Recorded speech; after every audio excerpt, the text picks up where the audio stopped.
I thought I'd talk a little bit about my early days, how I kind of became who I am, I suppose, like everyone else.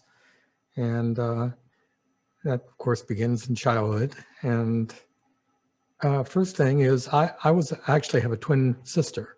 I'm 67 years old. She's slightly older than me, 7 minutes. And we were born back in 1953.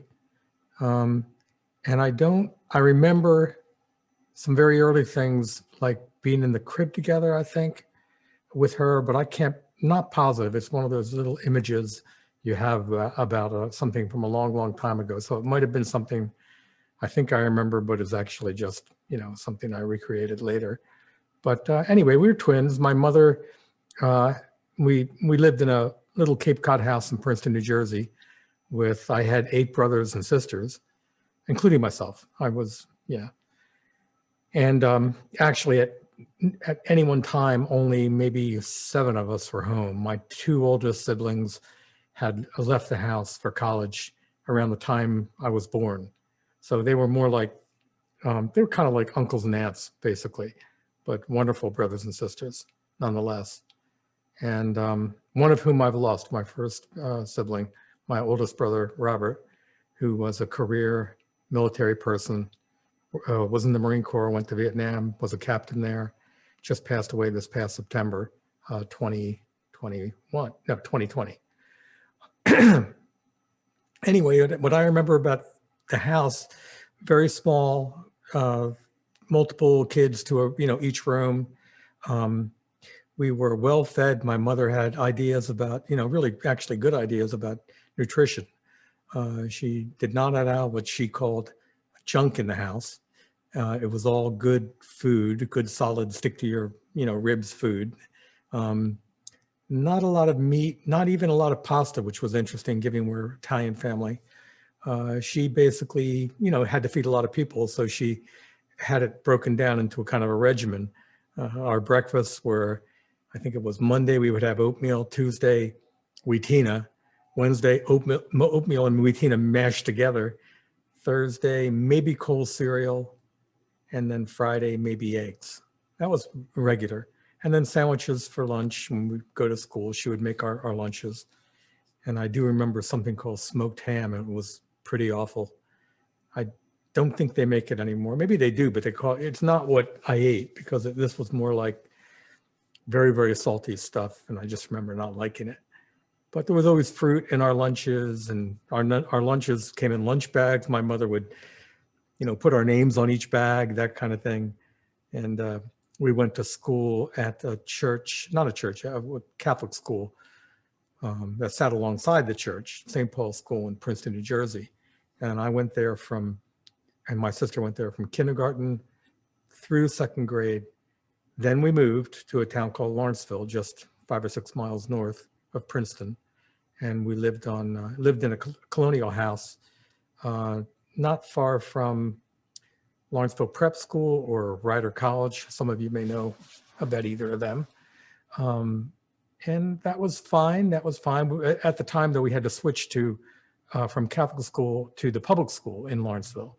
And I remember, like, I'm sure anyone who's ever had to go through this, that was hard. That was scary, and for both my sister and I, and we worried about everything. And I felt way behind coming from a Catholic school education.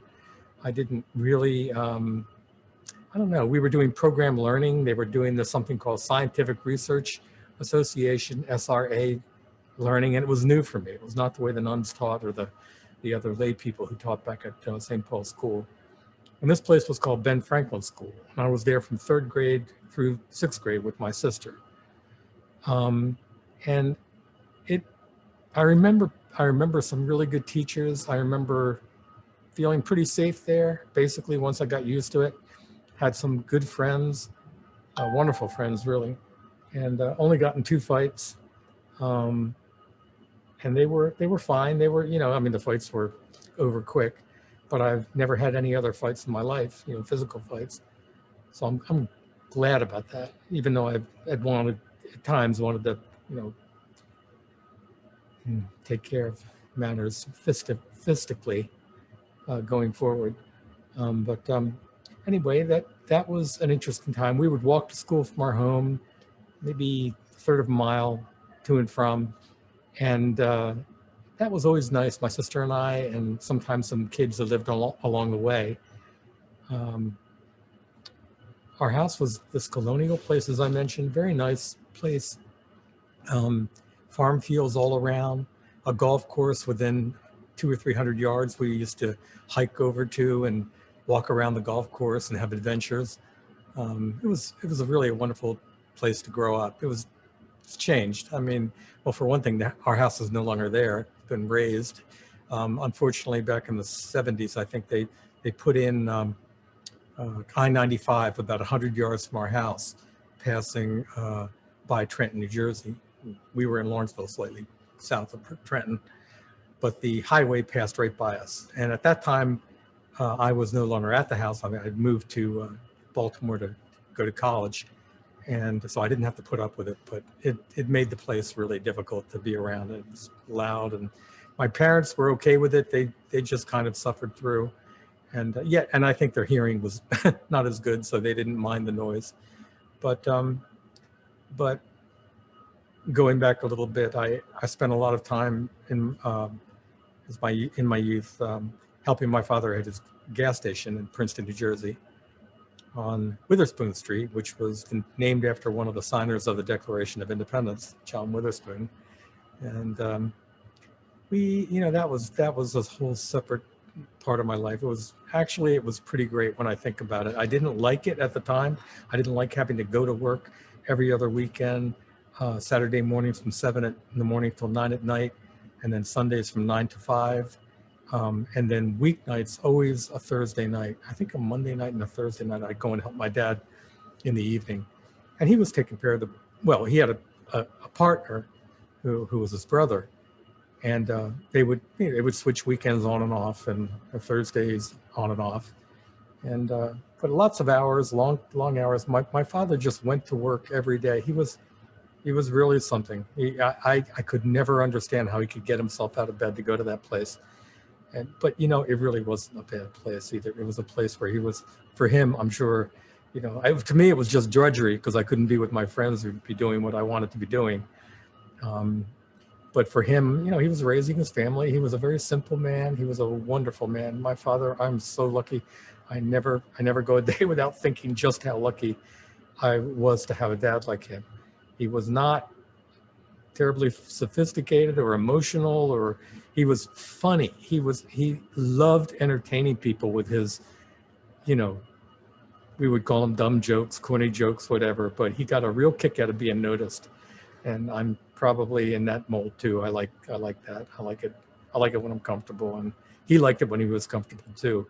And one thing specifically about that, I can remember when he would tell jokes that were a little not quite right, maybe a little gross or something, it would be to his boys.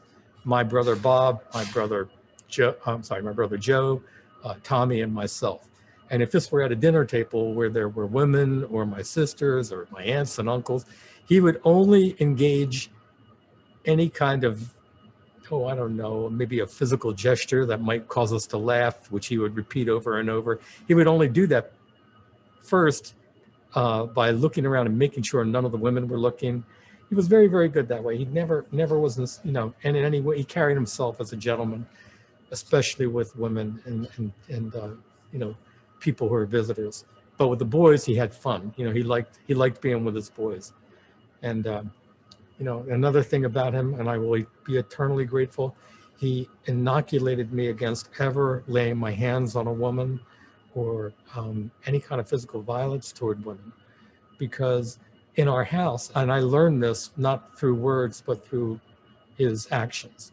My mom was she had a tough life. She was raising 8 kids on low wage, not a big income. And she was stressed out and worn out, and she would have a lot of moods. I mean, she was up and down, and we got so we could tell when things were not going well with her, and she might, have a little bit of a breakdown, or she had many, many breakdowns actually while we were growing up, where she just would start, sit at the dinner table and start sobbing, or you know, it was, you know, I know it was difficult because sometimes she would really get emotional and kind of crack up. And, you know, sometimes I can remember pounding her face, you know, with her hands, and she never really laid her hands on us. We, you know, one time we would get little spankings here and there, but it was never anything associated with her own depression or mania, which I think was part of her, you know, I don't know what they call it, bipolar today. But, you know, she never was evil. That's the thing about her, was she couldn't handle her ability to cope with everything that was coming at her, all the work, all the exhaustion, you know, little things, big things, stress with, you know, money. They were never, I don't think any of us ever felt that she abused us. We were unfortunately a witness to it, but it wasn't the kind of thing where she was attacking us all the time or hitting us all the time or doing all the terrible things that get done to children.